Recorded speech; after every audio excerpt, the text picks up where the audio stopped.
Three tomatoes are walking down the street. Papa tomato, mama tomato, and baby tomato. Playing Catch-Up presents. Starring Lindsay Hinkle and Jamie Nelson. So this is Playing Catch-Up, is it? I prefer something with a little more kick. Everybody's favorite condiment-themed entertainment podcast. Put some hot sauce on my burrito, baby! Hot sauce. Nobody puts ketchup on a hot dog. Hello, Jamie Nelson here, and you are listening to Hot Sauce on PlainKetchupPodcast.com. With me, my co-host, Lindsay Hinkle. And the theme of the month is live performances. So once upon a time, Lindsay died, and then another time, Lindsay became undead. Well, actually, I'm a Z. In the musical about zombies, it's really awesome, mostly because I'm in it. So, like, in the first act, I'm a zombie. I'm a teenage zombie. It takes an hour and a half to put on that makeup, right? I have 3 minutes to tear it off and become human. It's a lot of fun to play both a zombie and a human, though. It's a good thing you don't play the human first. Oh, yeah, no, that would be, like, impossible. Do you get to be, if you're a teenage zombie, do you also get to be a mutant ninja? Because then you could be, like, Teenage Mutant Ninja Zombie. You messed up the theme song. Wait, is that for, like, copyright reasons or something that you sang the theme song wrong? No. Is that not how it goes? Teenage Mutant Ninja Zombies, Teenage Mutant Ninja Zombies, Teenage Mutant Ninja Zombies. Heroes in a flesh wound. Zombie power! Who do we have in our waiting room? Are you really going to say it like that? Yes, I am. Okay. Well, we have in our waiting room Megan Slankard and Jeff Campbell. Welcome to the show, guys. Dun, dun, dun, dun, dun, dun, dun. I'm probably breaking all kinds of, like, copyright rules with my singing of these Disney songs. I don't know what song that was. You're walking around with your feet on the ground, there you go. Never you mind what's ahead when behind's just all wrong. Left side of your brain gonna make you insane, oh no, no. Falling and climbing and falling again, just let go.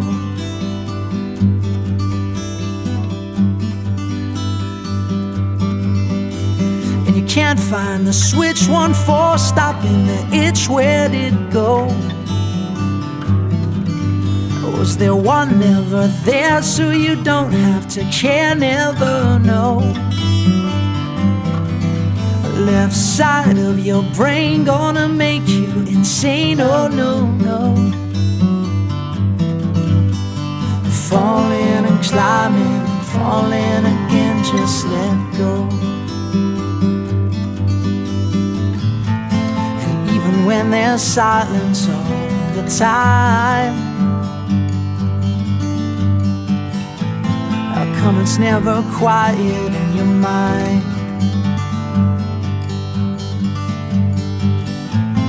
Never write this line, 'cause you can't find the right words that rhyme.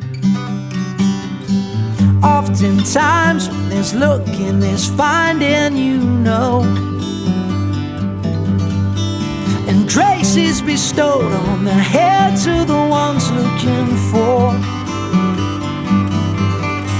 And if you're feeling regal, well maybe you've earned it then, so falling and climbing and falling again, just let go. Falling and climbing and falling again, just let go. Falling and climbing and falling again, just let go. So this fall, you're launching a tour, or I guess you kind of already launched the tour. We are already in the throes of it. So it's been going on for about a week? 2 weeks. 2 weeks? Yeah, we're in Philadelphia now. We live in San Francisco. So we're in, we're in Jeff's parents' kitchen because we're staying there. It's pretty awesome. That's what we try to do. We stay at people's houses instead of hotels. It's one way to cut down the costs. It's not usually your parents. Usually it's like, oh man, you guys were great. You guys were awesome. I really liked you. It's like, thanks. Can we sleep on your couch? Does that usually work? Yep. Actually, it does. Wow. Please don't be an axe murderer. Please don't be an axe murderer. Have you ever heard of there's like a website for couch surfing? Yeah, I'm on it. Are you on it? I am. Have you stayed at some of those people's houses? I haven't. I just joined. I haven't yet stayed through my own username or however it works, but I have stayed via other people's usernames with them, and it's been fun. It's a great networking strategy for an independent musician because you're meeting a new person and you're hopefully making friends with them, and you share in things they love, and they in return hopefully will share in the same things that you love. Like we met a woman in Florida. All the good stories are in Florida. We met a woman in Florida, and she took us to an ultimate frisbee game, and we played ultimate frisbee all day. And then after that, after we showered because we were obviously really stinky after that, she brought her friends to our show, which was so fun. Have you had people stay? Isn't part of the couch surfing website that you stay at other people's houses and they stay at your house? Absolutely. We are constantly opening up our house for other independent musicians and cool. travelers, because it's very important to us to kind of pay back in that respect, because we sleep on so many different people's couches and, on their guest room beds and floors everywhere. So it's really important to us to kind of be available to other people if they need it when they're passing through. And they usually bring beer, which is nice. We have our 13 and a half year old dog with us on his sixth cross country trip right now. That's cool that you can take your dog with you, though. It kind of gets in the way sometimes. No offense. No offense. We love you, buddy. We love you. It really, really gets in the way sometimes, but it's worth it. Just the look on his face, it's funny. If he sees us packing, he gets so mad if we don't include him. Just guitar. If he sees us just grabbing guitars, he's fine because it's like, oh, they're just going to work or whatever. But if he sees suitcases and guitars, he immediately starts looking like, all right, where are we going? Where are we going? Better include me. And Meg will leave by herself sometimes, and the night before she leaves, she'll be packing, and the dog will see a suitcase and guitars and all that, and he just looks so anxious and upset. And then the next day, I'll drive her to the airport or whatever, and he'll just be so upset watching us pack, and then I put him in the car. He's like, all right, sweet. I don't know what I'd do without Jimmy for a whole however long you guys end up being on tour, 2 months. Yeah, and that's the thing, is it's just not, for me, it's not, especially at his age, because, I don't know, 13 and a half, he's like a Rottweiler shepherd dog. I want to take all the time I have with him. I've had him since I was 19. Wow. It's crazy. Yeah. And I have a parrot, just not a good pet. Agreed. But he's a hand-me-down. Jeff hates the parrot. I don't hate the parrot. I can't take him on the road, but I think that would be so cool if I could. Does it actually repeat everything you say? Nah, it just yells at you. No, he yells at you. He does not yell at me. He cuddles with me, and he's so cute. He yells if Megan's in the house and he's not standing next to her 100% of the time. He screams for her attention. And at the end of the day, it's just a tropical bird, and that's the noise that he makes. But we don't have carpets in our house, so it's really, really loud. And he likes singing along to music or the washing machine or whatever's making noise. He just likes to make lots of noise, and it just echoes throughout. Oh. I love him. He's at home being looked after by, I think, my sister. Somebody's looking after him. So this tour that you're on now, is this the first time you've toured together? No, this is the fourth or fifth time we've toured together. We semi-accidentally toured together. Well, we accidentally started playing together, and then we kind of sort of accidentally toured together once, and then we kind of sort of accidentally started dating. Yeah.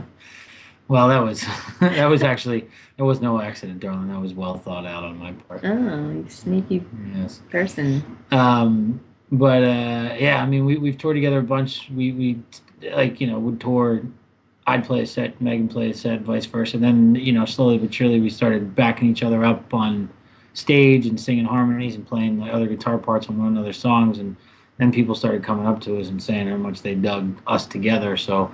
And are you a couple? Nah. And we still have yet to record anything together, but we love playing. When I tour with Megan, I like playing my own stuff, but I love just playing like guitar parts and singing backup vocals on her stuff. It's just such a neat thing to be able to do to want somebody to have you add to their song like that. It's really cool. Plus, everybody secretly wants to be a lead guitar player. That's true. Everybody kind of wants to. A few of us can actually do it. I'm not one of them. What's it like touring with your significant other? Like, is it better than touring with other people? Or I'm guessing it is. It has so many pluses. It has a few minuses too. For some reason, people, including us, I guess, think it's okay to be more. I don't know. I don't want to say this in a bad way, but you're less considerate to your sig other because you're used to them and you know all their foibles, you know each other's foibles, and you're more considerate and less considerate because it's easier to get annoyed with each other and kind of take out stuff on each other. Like if you're lost, it's easier to yell at each other than someone you don't really know. But at the same time, it's also if you're lost, it's easier to like tell the other person what to do. No, don't turn left there. Turn left there. No, don't do this. Don't. Whereas with someone that you really barely know, like you just kind of let them be lost. And then you just kind of, because you don't want to like piss them off or but it's also, you're in such a tiny space. Like your house, your apartment basically is your car for we're going to be out for 2 months now. Yeah. So our apartments are basically our car for 2 months. And if you like personal space, well, there's none of that out here. It's cool, though. It's cool, though. We're used to each other. And it saves on lodging costs because we can fit in the smaller spaces, Yeah. But I like it. It's nice because then I can share experiences with someone I love. And it's corny, but it's true. It's corny. And she's my best friend. I like hanging out with her. Aww. And I love playing music with her so much. So you both have quite a bit of experience performing live. How many performances do you think that you have under your collective belt? A lot. Megan's played 200-something shows this year. She was on tour quite a bit. I've probably played 150. That's just this year, and you do that every year and do the math. It's there's probably a comma involved. We both have new CDs that we're touring to support, so that's one of the ways to get big boxes of CDs out of your garage is you put them in your car and hope people buy them at the shows. So is that more than one performance per day? Sometimes. It's rare, but it does happen. Actually, probably more than I think it does. Does that ever get tiring at all, or does it keep being exciting and new? Oh, it could definitely be tiring. It's exciting when the shows go well, because then you feel like you're invincible. If the shows are bad and you're booked at the wrong clubs or there's no one there, then it sucks and you kind of want to just go home. It depends. Yeah, if the shows go well, then they can energize you even if you're a little tired. You mentioned that you had performed at some heavy metal clubs. How did that happen and how did it go? It was my first tour this year. It was a 3-month tour, and I was by myself for the most part, which was kind of scary. But I ended up at 2 heavy metal clubs in a row in Florida. And the first one was, I was opening for some heavy metal acts. It actually went a lot better than I thought it was going to. They were super respectful and just, I think they just appreciated the fact that I was playing music and playing it, relatively well. And they were super supportive and people bought CDs. It was really surprising. And the second one was kind of disheartening because it was a heavy metal club that no one was in. It was like a skeleton. And there were a couple people at the bar and they were making rude gestures, which was a little hard to sing through. But, you win some and you lose some. What do you enjoy most about live performances? It's kind of like you do music for yourself, but you also do it to share it with people and to be able to share it with people that are receptive to it and you get to feed off of each other. It's one of the greatest feelings in the world. And I'd say that when you have a show where you're connecting with people, that's definitely the most enjoyable thing. Yeah, for me, it's sort of that same thing where I like relating to people on the same wavelength. And I feel like songwriting and performing sometimes you connect with someone, and it's not just about what you're telling them or what they're getting from it. It's just that you're feeling the same thing at the same time, which is kind of exciting. It's just a basic human connection. I love that. You've been thrown a few curveballs, including that heavy metal concert. What's the craziest thing that's happened to either of you on stage? I split my pants one time. Did you cover well? There was no covering. It was like that just happened. I bent down to change a battery in one of my effects pedals, and That it is was just awesome. kind of like, Where was that? I think I missed that. Yeah, it was a long time ago. Oh, I've had someone jump on stage before. I think he was probably pretty drunk or on something, and he jumped up. I was playing with my drummer, and I was playing actually with my full band, but my drummer actually stopped the song, put his drumsticks down, and made like he was going to get up and, I don't know, wrestle this guy off the stage. They get very protective of me because I'm the only girl in the band.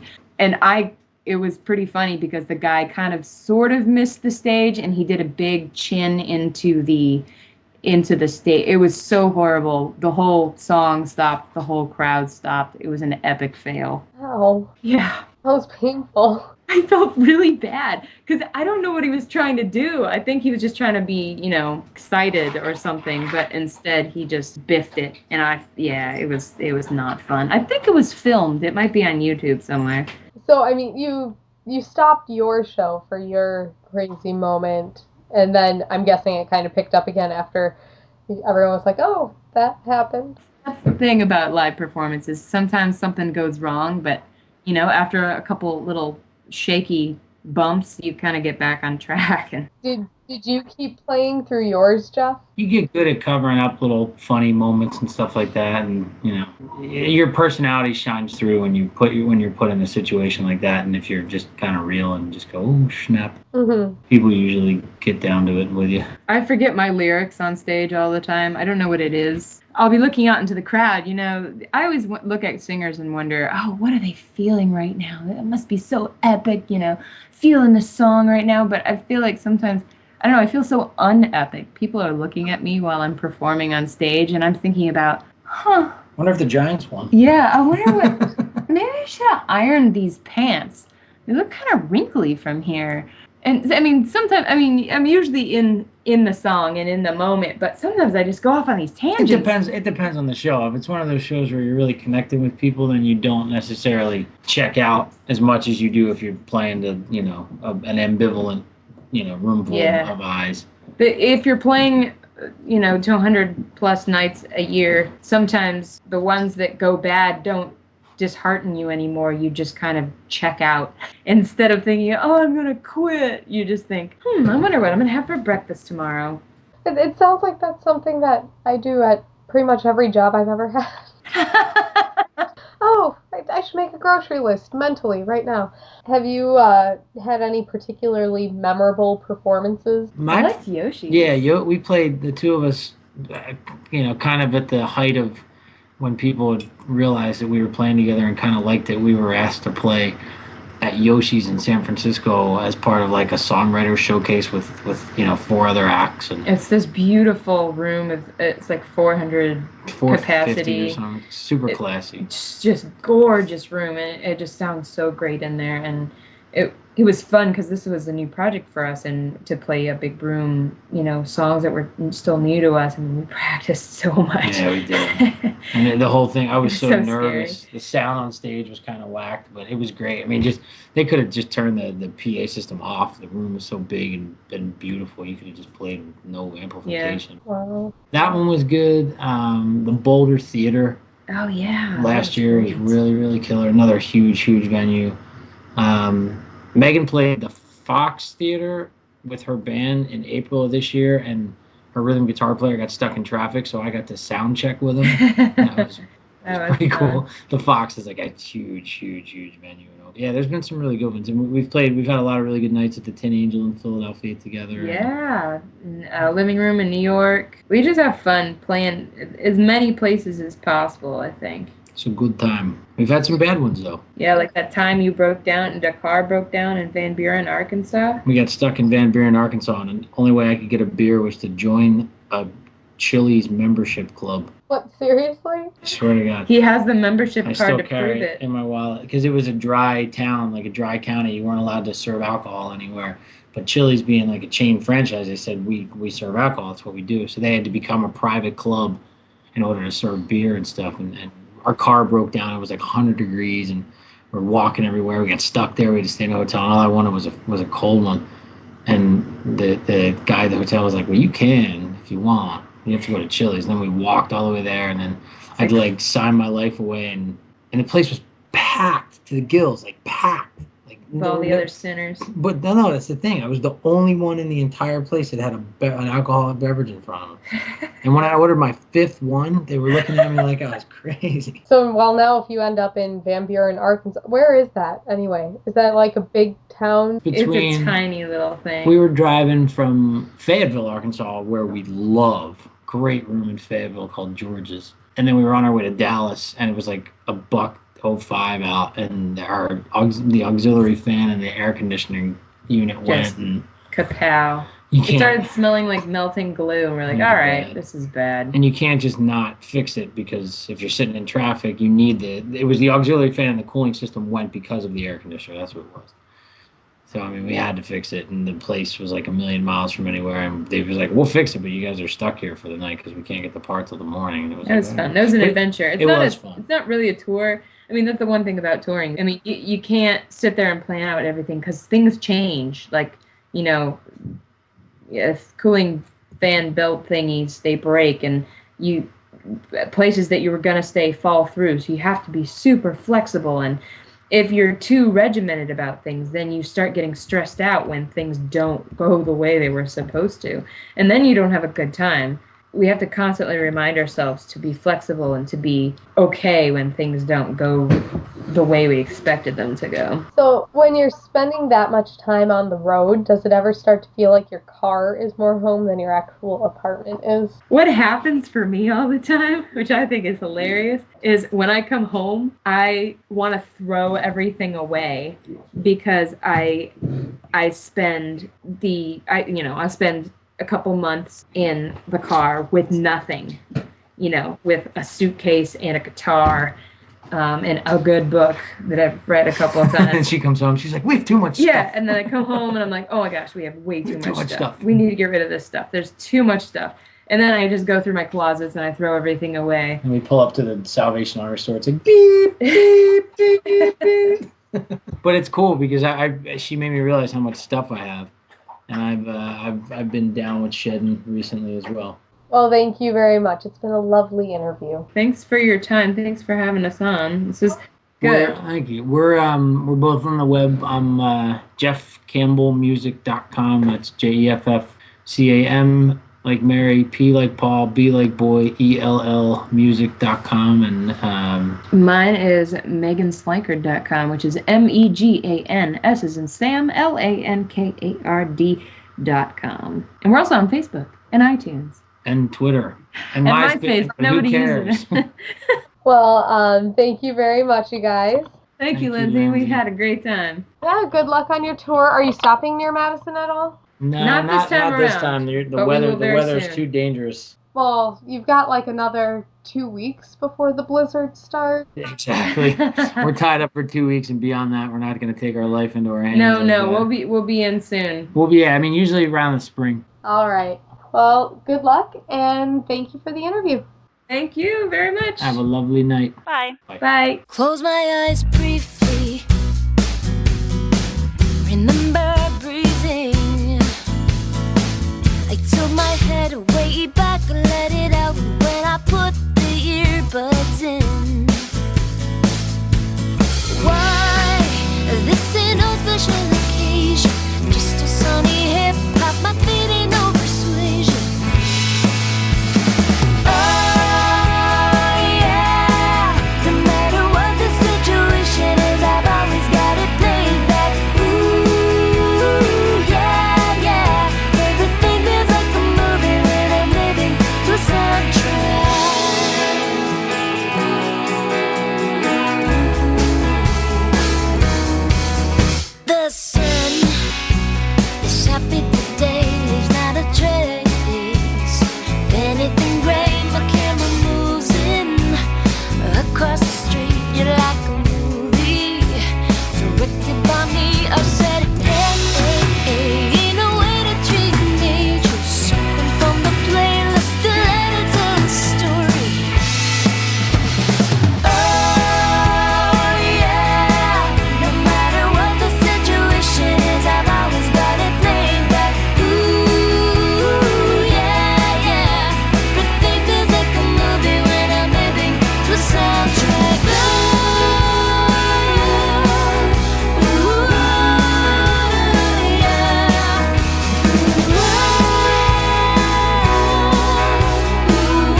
Doesn't everybody do this? Live alone right through and live